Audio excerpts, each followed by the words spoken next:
Quem ou o que é o poder do chifre pequeno descrito em Daniel capítulo 8?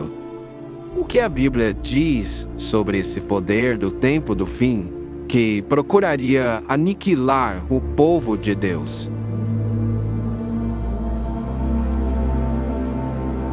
A identidade do chifre pequeno.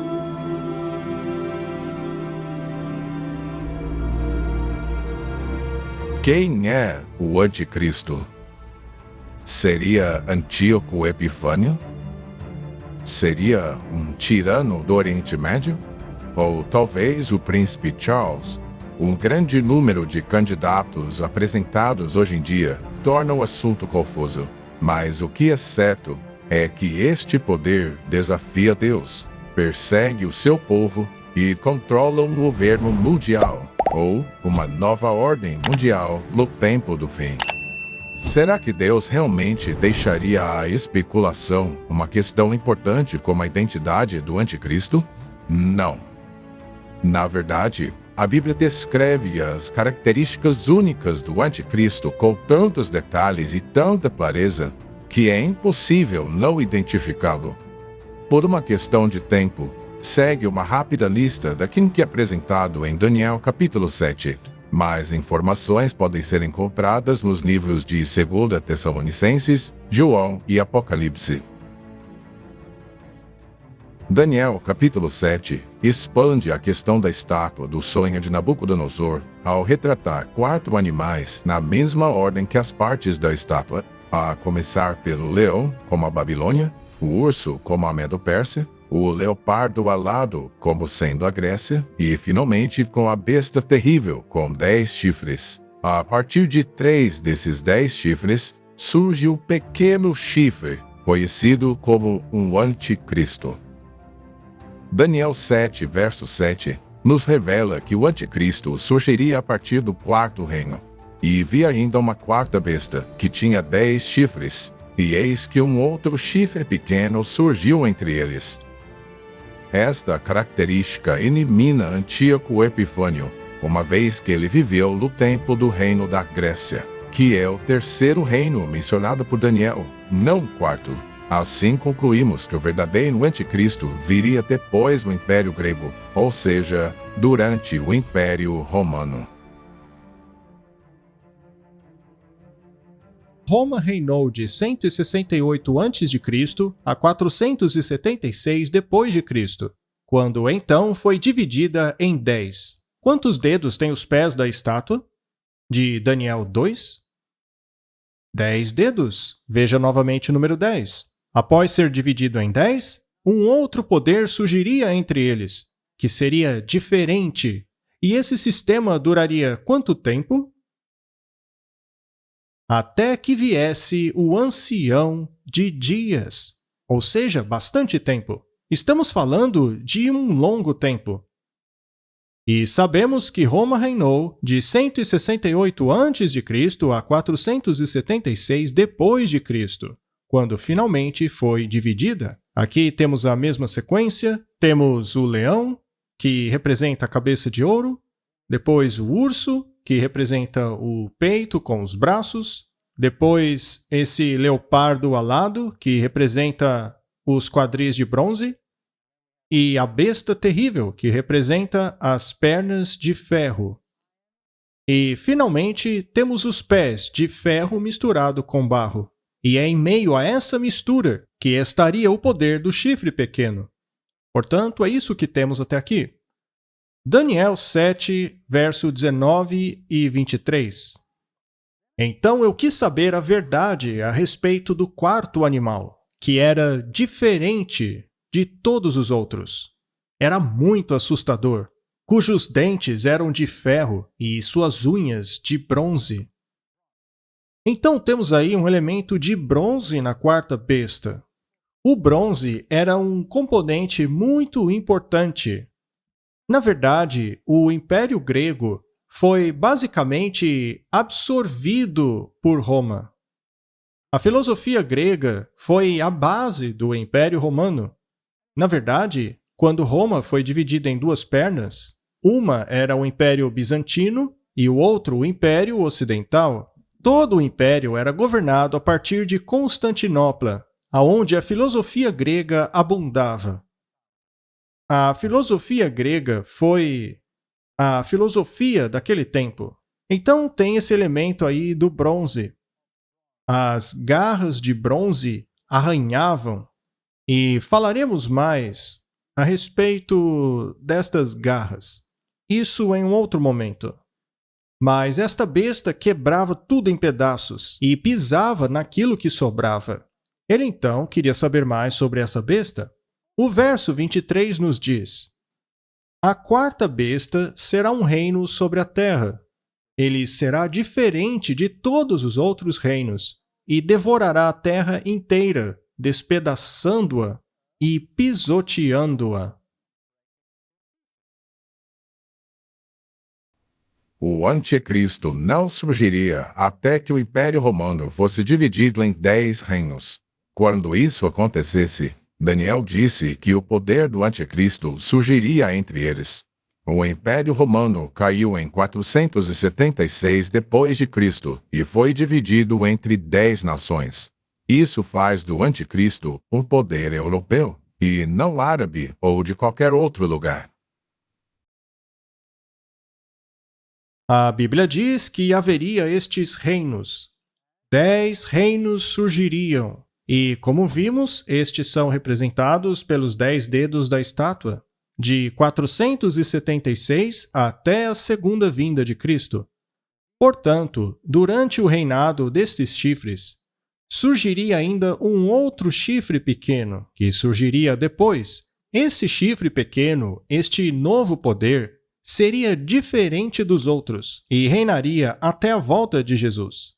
Leiamos Daniel, capítulo 2, verso 44. E lembre-se, aqui ele está falando a respeito dos 10 dedos. Diz assim: nos dias destes reis, o Deus do céu estabelecerá um reino que jamais será destruído e nunca será dominado por outro povo. Destruirá todos os reinos daqueles reis e os exterminará, mas esse reino durará para sempre. Daniel estava pensando sobre essas coisas. O verso 8 diz: eu estava considerando os chifres.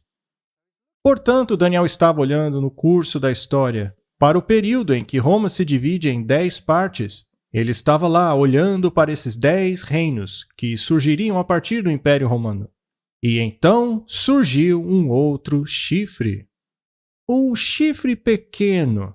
Na verdade, o termo original significa que o chifre surgiu da pequenez e começou a crescer e a crescer. E de onde surgiu o chifre? Do meio daqueles reinos. Então esse chifre pequeno surgiu dentre os 10 reinos. Isso é muito importante, porque esse pequeno chifre é o homem por trás da máscara. Esse chifre pequeno surge a partir daqueles 10 reinos. Então temos os 10 reinos e do meio deles surge o chifre pequeno. Que tipo de poder é esse? Este é um poder europeu, porque os 10 chifres surgiram a partir da divisão do Império Romano Ocidental. Será então que deveríamos olhar para a identidade do chifre pequeno no Oriente Médio? Não. Poderíamos procurar por sua identidade nos Estados Unidos da América? Não. Onde temos que procurar? No lugar onde ele surgiria. E ele surgiria dentre aqueles 10 reinos europeus. Ele surgiria do meio desses 10 chifres. Uma vez que o anticristo surgiria depois destes 10 reinos, ou seja, após a divisão do Império Romano entre 10 nações europeias, devemos procurar pelo anticristo após o ano 476. Vamos continuar a ler o texto. Dentre os quais 3 dos primeiros chifres foram arrancados pela raiz. Portanto, por causa desse poder, 3 daqueles 10 chifres foram removidos. Compreenderam? 3 daquelas 10 nações foram eliminadas. E isso por consequência do quê? Deste novo poder que surgiria, o chifre pequeno. É importante compreender isso para não cometermos erros. Muito bem, vamos agora à história. Esse poder surgiu a partir da divisão do Império Romano, que, como vimos, foi dividido em 10 partes. É somente após isso que ele surge. Agora, 3 desses 10 reinos precisaram ser eliminados por influência dele para que, finalmente, ele crescesse e se colocasse acima do divino. Portanto, não é difícil compreender isso, é muito claro. O texto diz: os 10 chifres deste reino são 10 reis que surgirão, e surgirá um outro após eles. Muito bem, agora eu pergunto para vocês: esse novo poder surgiu a partir do resto do Império Romano ou do Império Grego? Império Romano. Império Romano. Não se esqueçam disso. A pedra atinge a estátua no pé, cujo ferro representa o Império Romano ou o Império Grego? O Império Romano. Muito bem.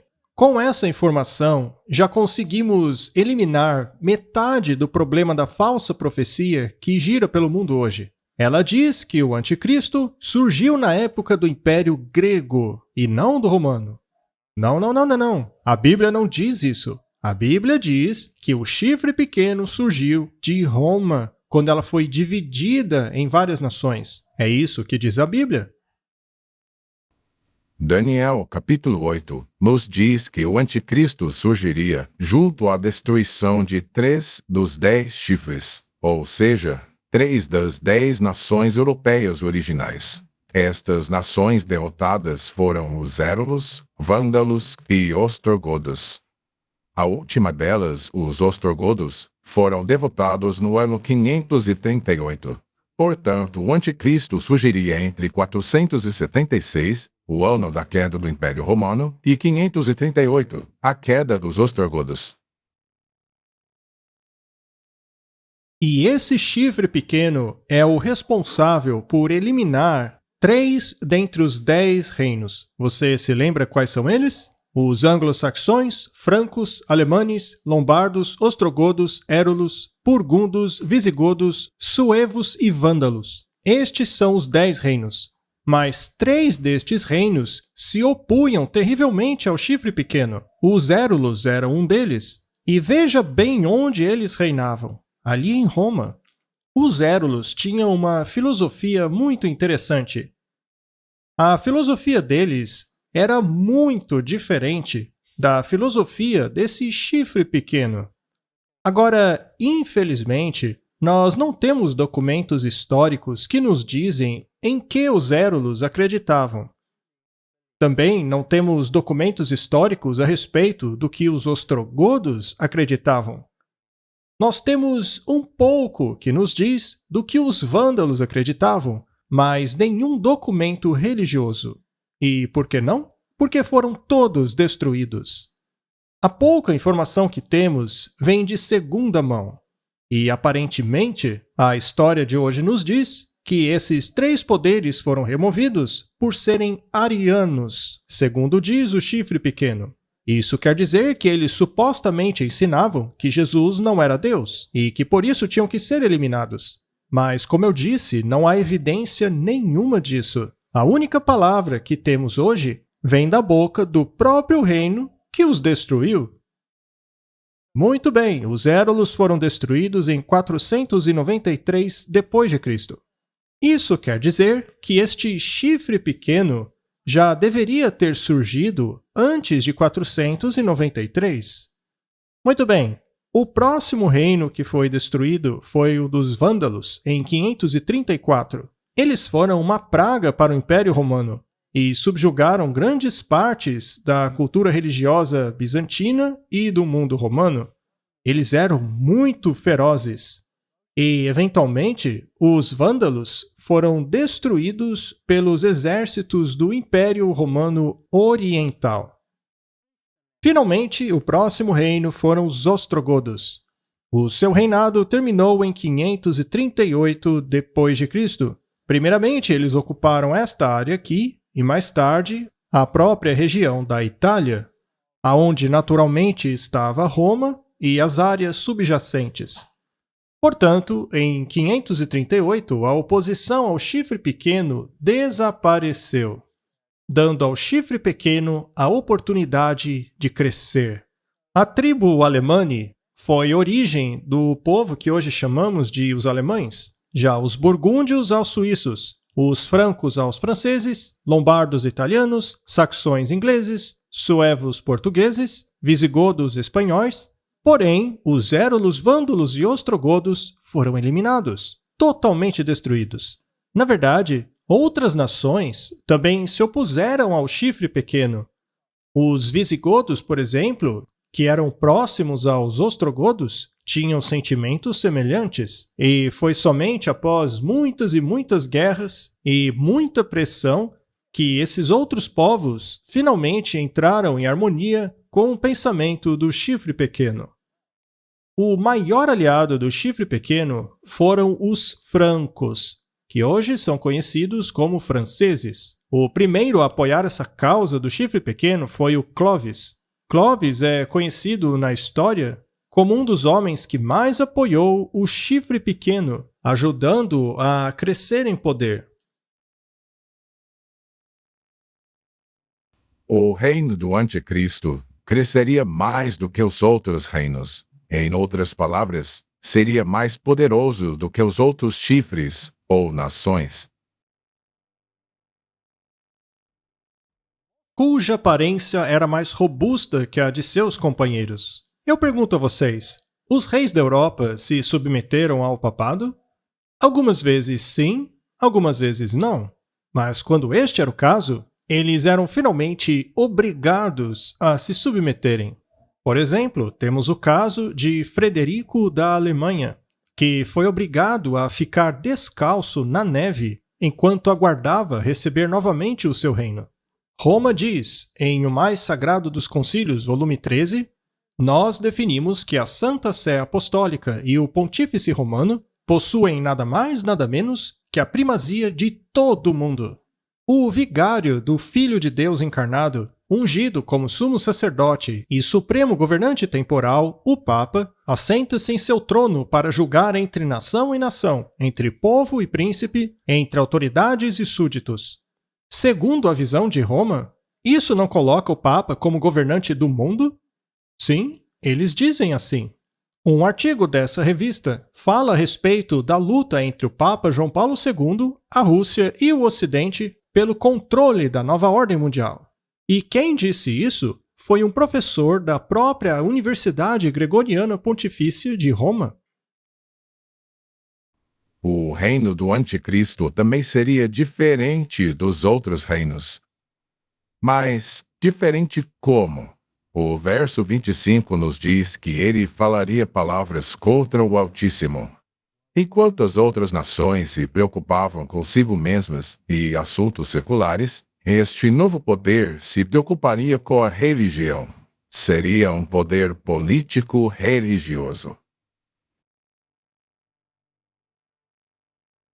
Outra característica do chifre pequeno é que ele seria diferente dos outros. Este rei seria diferente? Mas em qual sentido? Veja o que diz o texto. Ele será diferente dos primeiros. Você sabia que a própria Roma se considera diferente porque, além de poder político, também alega ser um poder religioso? Esta é a razão. E esse chifre possui olhos como olhos de um homem e uma boca que fala palavras orgulhosas. Onde já vimos esse tipo de simbolismo? Esse simbolismo de homem? Na Babilônia, lembra-se? Encontrado na Babilônia. E aqui temos o mesmo simbolismo. Neste poder, o homem irá mais uma vez se exaltar acima do Altíssimo, procurando tomar o lugar do Altíssimo. Este sistema é uma nova Babel, mais um portal para o céu. É o homem procurando exaltar-se acima de Deus por meio de palavras orgulhosas. Este poder fala contra Deus. É dito que o chifre pequeno possui olhos de homem. O anticristo é um supervisor, ou em linguagem religiosa, um bispo. Olhos também representam inteligência. Comparado às tribos bárbaras ignorantes, O anticristo seria notavelmente sábio e culto. Ele possui olhos como um homem e uma boca que fala palavras arrogantes. É um sistema que se coloca acima de Deus, que fala contra o Altíssimo. Vamos ver qual é a definição bíblica para a palavra blasfêmia e depois veremos se Roma se qualifica nela. A definição bíblica para blasfêmia está em João 10, versos 30 e 33. Jesus disse: "Eu e o Pai somos um", ou seja, Jesus disse ser Deus. Mas os judeus responderam dizendo: "Não te apedrejamos por boas obras, mas por blasfêmia, porque você, sendo um homem, se faz Deus." Muito bem, então uma definição bíblica para blasfêmia é alguém que se diz Deus. E há muitos blasfemos no mundo hoje. Mas, enfim, esta é uma definição. Já outra está em Lucas, capítulo 5. Ali, Jesus disse ao homem que os pecados dele estavam perdoados, o que fez com que os escribas e fariseus começassem a dizer: "Quem é esse homem que fala blasfêmia? Quem pode perdoar pecados a não ser Deus?" Portanto, temos aí a segunda definição de blasfêmia. A primeira é se dizer ser Deus, e a segunda é alegar ter a capacidade de perdoar pecados. Muito bem. O que diz Roma a respeito dessas coisas? De acordo com a sua própria enciclopédia, no volume 12, o Papa possui autoridade judicial para até mesmo perdoar pecados. Então, Roma diz que o Papa pode perdoar pecados. Mas não para por aí, veja mais o que eles dizem. Procure por todo o céu e terra e você só achará uma criatura criada com o poder de perdoar o pecador, que pode livrá-lo das cadeias do inferno. Este ser é o Padre Católico Romano. Ele é sacerdote para sempre. Ele não é mais um homem, um filho pecador de Adão, mas um alter Christus, ou seja, um outro Cristo. Ou seja, amigos, um outro Cristo no lugar de Jesus Cristo. A palavra para no lugar de, em grego, é anti. Anticristo no lugar de Cristo. Continuando, para sempre um sacerdote do Altíssimo com poder sobre o Todo-Poderoso. Ele se diz mais poderoso que o próprio Deus. O Papa não é apenas o representante de Jesus Cristo, mas é o próprio Jesus Cristo, escondido debaixo de um véu de carne. Roma publicou isso em 1895. Então veja que Roma sempre alegou que o Papa ocupa a posição de Deus. Olha essa. Deus é obrigado a seguir o julgamento de seus sacerdotes, a perdoar ou não perdoar, a rejeitar ou dar a absolvição de acordo com o que eles decidirem. A sentença do sacerdote precede, e Deus se submete a ela. Isso está em um manual sacerdotal. Uau! Então é a Igreja Católica que decide quem está salvo e quem não está, enquanto Deus deve se submeter à decisão dela. Se a Igreja diz não, Deus não pode dizer sim. Quem é mais poderoso, eles ou Deus? Eles. Isso não é blasfêmia? É blasfêmia do pior tipo. Segundo o cardeal Bellarmine, todos os nomes que as Escrituras aplicam a Cristo, pela virtude do qual está estabelecido que ele está acima da Igreja, todos esses títulos devem ser também aplicados ao Papa. Ou seja, o Papa é Deus. É simples assim? Veja esta declaração, dada em Roma de nosso palácio, em 10 de fevereiro de 1817, a 14ª jurisdição do Santíssimo Pontífice e Pai em Cristo, e nosso Deus e Senhor o Papa, Leão XII. Os papas são coroados como Deus. Nós ocupamos nesta terra o lugar do Deus Todo-Poderoso. Quem disse isso foi o próprio Papa Leão XIII. Você sabe que quando o papado escreve uma encíclica, e aliás, o próprio Papa João Paulo II também fez exatamente isso, eles escrevem dada por nós com N maiúsculo. E em nosso, com N maiúsculo de novo, pontificado. Interessante, porque na Bíblia, Deus diz, vamos fazer o homem à nossa imagem, N maiúsculo. Portanto, isso não é uma coisa lá do passado, mas ocorre hoje mesmo. Eles ainda alegam terem o poder de Deus. Então, Roma se qualifica. Mais uma publicação católica. nós definimos que a Santa Sé Apostólica e o Pontífice Romano detêm a primazia de todo o mundo. E a Bíblia diz que esse poder chegaria a controlar todo o mundo. Tomás de Aquino foi um dos grandes filósofos católicos. Ele foi mencionado pelo João Paulo II como um dos maiores filósofos da Igreja. E ele escreveu isso daqui: o poder secular é sujeito ao poder espiritual, assim como o corpo é sujeito à alma. Portanto, não é uma usurpação de autoridade quando o prelado espiritual interfere em coisas temporais concernentes àqueles assuntos nos quais o poder secular é sujeito a ele. Ou seja, todos são submissos a Roma. O Concílio de Trento declarou que todo poder temporal pertence a ele. O domínio, a jurisdição e governo de toda a terra é dele por direito divino. Todos os governantes da terra são seus súditos e devem se submeter a ele. Sua característica de falar palavras contra o Altíssimo revela que esse poder do chifre pequeno é ousado e arrogante até mesmo ao ponto de desafiar Deus. Apocalipse 13, verso 5, nos diz que, além de grandes palavras, ele diria blasfêmias. De acordo com a Bíblia, blasfêmia é quando o homem alega ter poder para perdoar pecados ou mesmo ser como Deus. O anticristo não apenas alega ter poder de perdoar pecados, como também ser o próprio Deus. E esse poder faria guerra contra os santos do Altíssimo. É o que diz em Daniel 7, 25. Esse poder foi um poder perseguidor, que lutou contra aqueles que diziam que a salvação é apenas pelo poder de Deus. Será que este chifre pequeno perseguiu os santos? A Bíblia diz: e ele foi permitido fazer guerra contra os santos e vencê-los. Tomás de Aquino disse que os hereges condenados deveriam ser mortos, assim como qualquer outro criminoso.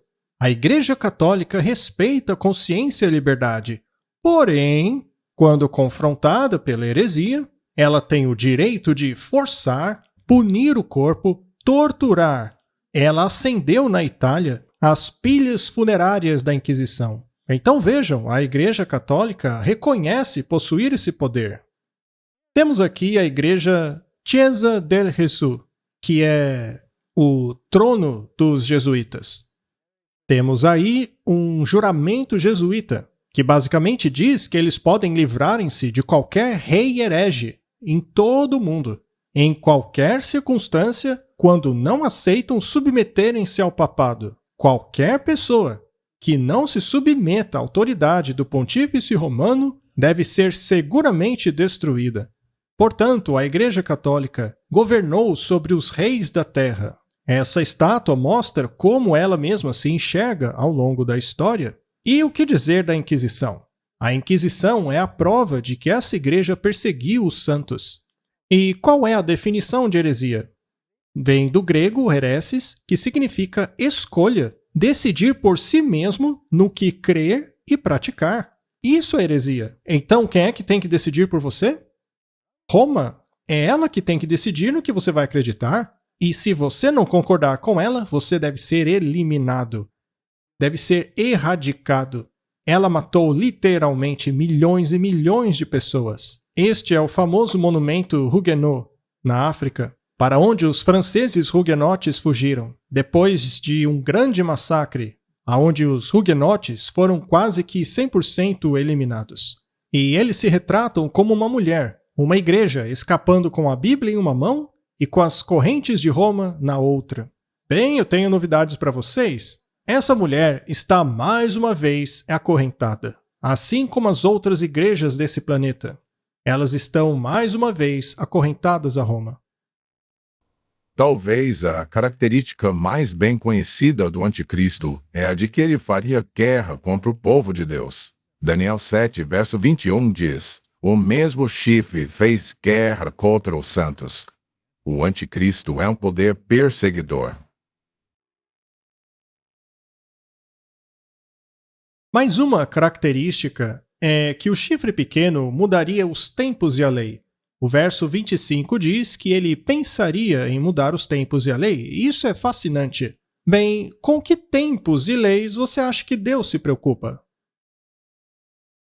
Você acha que Deus está preocupado com as leizinhas humanas? Claro que não.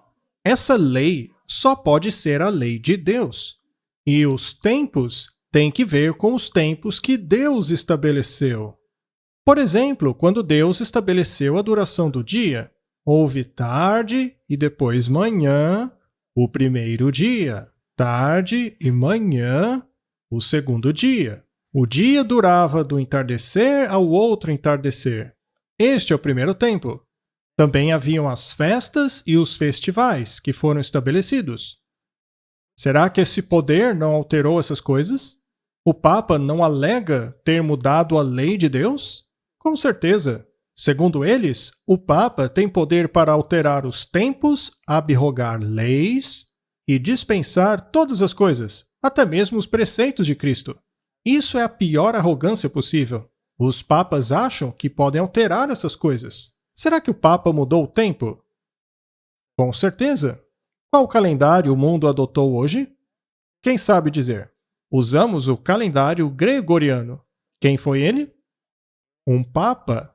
Os tempos foram alterados sob a autoridade de quem? Dos jesuítas astrônomos. E o que eles mudaram? Eles alteraram a Páscoa, transferiram as festas pascuais para baterem com o tempo das festas de Ishtar. Em inglês, Páscoa se chama Easter, a festa de Easter, Ishtar. A festa de Pasch, ou seja, Páscoa, era celebrada de acordo com a lua nova. A Páscoa poderia ocorrer em qualquer dia da semana, dependendo de onde caísse a lua nova. Mas o papado mudou isso daí, seguindo os simbolismos dos saduceus, que receberam treinamento ocultista lá em Alexandria, transferindo a festividade da Páscoa para a festividade de Ishtar. Hoje, a Páscoa cai somente aos domingos e nunca coincide com a data original. Mas seria possível que, no calendário que eles desenvolveram, em algum ponto da história, a Páscoa deles, a Páscoa de Ishtar, poderia cair na data da Páscoa original. Mas o que foi que o papado fez? Ele decretou que, caso a data da Páscoa original caísse no mesmo dia da Páscoa de Ishtar, esta seria alterada uma semana, para que ainda caísse aos domingos. Então, a igreja mudou os tempos e as festas. Além disso, desde então, os dias não são mais contados do pôr do sol ao pôr do sol, mas da meia-noite à meia-noite. Como vimos, segundo eles, o Papa tem poder para abrogar leis, para dispensar todas as coisas, até mesmo os preceitos de Cristo. Ele pode modificar a lei divina. Ora, mas quem dá a ele o direito de mudar a lei de Deus? Conforme originalmente escritos, os 10 mandamentos dizem o seguinte: o primeiro nos proíbe de termos outros deuses. O segundo nos proíbe de nos curvarmos a imagens, a ídolos. O terceiro nos proíbe de tomar o nome de Deus em vão. O quarto mandamento nos ordena guardar o sétimo dia. E, finalmente, na segunda tábua, temos mandamentos concernentes ao relacionamento entre os homens. Honre pai e mãe, não mate, não adultere, não roube, não faça falso testemunho, não cobice. Estes são os mandamentos que estão na Bíblia. Porém, no Catequismo Católico, vemos que a Igreja removeu o segundo mandamento, aquele que nos proíbe de cultuar imagens. O primeiro mandamento deles diz que não devemos ter outros deuses, e o segundo mandamento virou o terceiro original, ou seja, não tome o nome de Deus em vão. Eles apagaram o segundo mandamento original. Aí o terceiro mandamento nos manda guardar o dia do Senhor, sobre o qual falaremos logo logo. Mas a questão é que, ao apagarem o segundo mandamento, restaram apenas 9. Como solucionaram isso? Simplesmente dividiram o 10º mandamento original em 2. O 9º mandamento virou não cobice a mulher de seu próximo, e o 10º, não cobice os bens dele. Veja que o 10º mandamento original diz para não cobiçarmos a casa do próximo, nem a mulher do próximo. O que eles fizeram foi dividi-lo em 2. O 9º virou da mulher, e o 10º virou os dos bens. Como se o Papa pudesse fazer uma coisa dessa. A própria enciclopédia católica diz que a igreja mudou o dia de descanso do sábado judaico, ou seja, o 7º dia da semana, para o 1º dia da semana, fazendo com que o 3º mandamento se referisse ao domingo como dia de descanso santo. Então temos mais uma vez o Papa alterando os tempos. Neste caso, o dia que Deus estabeleceu como santo. Jesus, por outro lado, disse: não pensem que vim destruir a lei ou os profetas. Eu não vim destruir, mas cumprir. O próprio Jesus não alterou a lei. Veja o que diz essa publicação católica. Pergunta: qual dia é o dia do Shabat? Resposta: o Shabat ocorre no sábado. A própria Igreja Católica sabe disso. Pergunta: por que então observamos o domingo ao invés do sábado? Resposta: fazemos isso porque a Igreja Católica, no Concílio de Laodiceia, transferiu a solenidade do sábado para o domingo. Muito bem. Será que eles mudaram os tempos e as leis? É óbvio que mudaram. Daniel 7, verso 25 diz que o anticristo tentaria mudar os tempos e as leis. Parte das grandes palavras do anticristo contra Deus e da perseguição contra o seu povo tem que ver com a sua tentativa de mudar os tempos e as leis. As leis referidas aqui são os 10 mandamentos, a lei de Deus.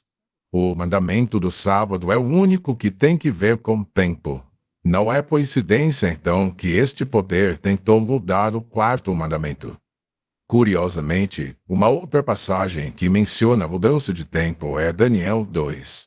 Ali, Nabucodonosor reconhece Deus como o soberano governante da história, que remove e estabelece reis. Portanto, neste sentido, tentar mudar os tempos e as leis significa que o anticristo tentaria usurpar o lugar de Deus ao manipular a história por meio de suas manobras políticas, estabelecendo e removendo reis. E os santos seriam entregues às mãos do chifre pequeno por um tempo, tempos e metade de um tempo. Se você possui uma Bíblia moderna, lá é dito 3 anos e meio. Muito bem. Um ano profético é diferente de um ano convencional. Um ano profético tinha 360 dias, porque o calendário hebraico tinha 360 dias. Portanto, em um ano temos 360 dias, 2 anos 720 dias e meio ano 180 dias. Some tudo e você terá 1260 dias proféticos. Ou seja, como estamos falando de profecias aqui, temos um total de 1260 anos literais. Agora vamos estudar isso aqui. Com a conquista de Roma por Belisário, começa a história da Idade Média. Então, quando Roma foi conquistada e os ostrogodos foram eliminados, a história da Idade Média começou. De acordo com a história, Virgílio subiu a cadeira papal em 538 d.C., sob a proteção militar de Belisário. Quando foi então que o poder do chifre pequeno assumiu a sua autoridade? A resposta é 538, porque o último chifre opositor ao chifre pequeno, ou seja, os ostrogodos, foram removidos em 538. E Virgílio subiu a cadeira papal. Então começa aí o domínio de Roma. Como diz a Bíblia, o chifre pequeno surgiria após esses 10 reinos, que foram estabelecidos em 476. E no ano 538 começa o reinado papal. De acordo com um decreto que foi emitido por Justiniano, imperador de Roma, que disse que o Papa seria o corretor dos hereges e governante de todas as igrejas. Portanto, peguemos 538, acrescentemos 1260 anos e temos o ano de 1798. Mas o que aconteceu em 1798?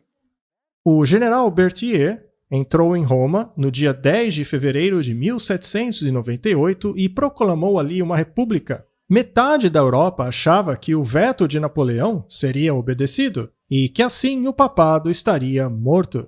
Portanto, exatamente conforme o tempo profético, conforme acabamos de ver nos nossos cálculos, Quando o relógio profético bateu em 1798, o poder secular temporal do papado foi pausado por um momento.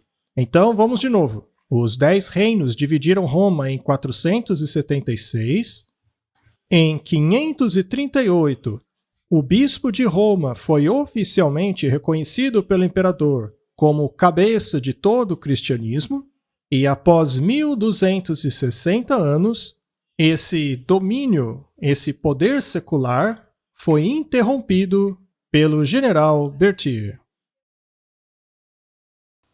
O anticristo exerce poder sobre os santos do Altíssimo, que seriam entregues em suas mãos por um período de tempo, tempos e meio tempo. O tempo é um ano, tempos, 2 anos, e meio tempo, meio ano. De acordo com o princípio dia-ano, a perseguição aos santos seria limitada a 3 anos e meio proféticos, ou seja, 1260 anos. E a quarta besta devoraria toda a terra. A quarta besta, que seria diferente, devoraria toda a terra. Esse componente diferente devoraria toda a terra e a pisotearia. Será que isso inclui os Estados Unidos da América? É claro. Você acha que ele é controlado por outra coisa? Você acha que agora mesmo você pode estar sendo controlado por outro poder? Será que o poderoso Estados Unidos estaria subjugado a outro poder? Será que a Rússia também? Ou qualquer outra nação? Será que estariam sendo controlados por outro poder? E foi-lhe dado poder sobre todos os povos e línguas e nações. Isso não inclui todos os países? Com certeza. Ronald Reagan e o papado fizeram uma santa aliança. Essa é uma história fascinante. Precisamos estudar isso com mais detalhes. E assim, até mesmo o poderoso Estados Unidos sujeitou-se ao poder da quarta besta. Temos aí um sinal entre Gorbachev e o papado. Essa é a poderosa União Soviética naquela época, cumprimentando e reconhecendo o poder do chifre pequeno. Na nova ordem mundial, onde as nações diversas são todas unidas a uma causa comum, apenas os Estados Unidos da América têm tanto o cacife moral como o poder para fazer tal coisa acontecer. E no Concílio do Vaticano II é dito o seguinte: é o nosso dever, portanto, contrair cada músculo para trabalhar para o tempo em que todas as guerras serão completamente criminalizadas por consenso internacional. Este objetivo, sem dúvida, exige o estabelecimento de uma autoridade pública universal reconhecida por todos e dotada de poder para proteger, em nome de todos, a segurança, justiça e respeito pelos direitos. O Papa Paulo VI escreveu em uma sessão intitulada No sentido de uma autoridade efetiva mundial. Ele escreveu assim: essa colaboração internacional numa escala mundial exige instituições que irão preparar, coordenar, dirigir, até que finalmente seja estabelecida uma ordem de justiça que seja universalmente reconhecida. Todos veem a necessidade de assim estabelecer progressivamente uma autoridade mundial capaz de agir efetivamente nos setores judiciais e políticos. Não é fascinante? E quem foi coroado governante de todo o mundo? Não foi esse homem? Fascinante. O que disse George W. Bush sobre este poder? Ele disse: a melhor maneira de honrar o Papa João Paulo II, um dos maiores grandes homens, é levar a sério os seus ensinamentos, ouvir as suas palavras e colocar tanto suas palavras como ensinamentos em prática na América. Devemos aceitar esse desafio. Quem está sujeito a quem aqui? Quem está sujeito a quem? Em 1991, o Papa pediu por uma nova ordem mundial. Alguém se lembra de qual foi o seu discurso neste ano? Ele tinha apenas uma mensagem, que era estabelecer uma autoridade mundial agora mesmo. Foi isso que ele pediu. Ele visitou as Nações Unidas e falou em nome de todas as religiões do mundo. Veja, isso inclui o budismo, o hinduísmo, shintoísmo, zoroatrismo, protestantismo e, é claro, o catolicismo. Todas as religiões do mundo. Não existe, de fato, uma agenda? O poder do anticristo será universal, porque é dito que ele devoraria toda a terra. Apocalipse 13, verso 3, diz que todo mundo seria cativado por ele.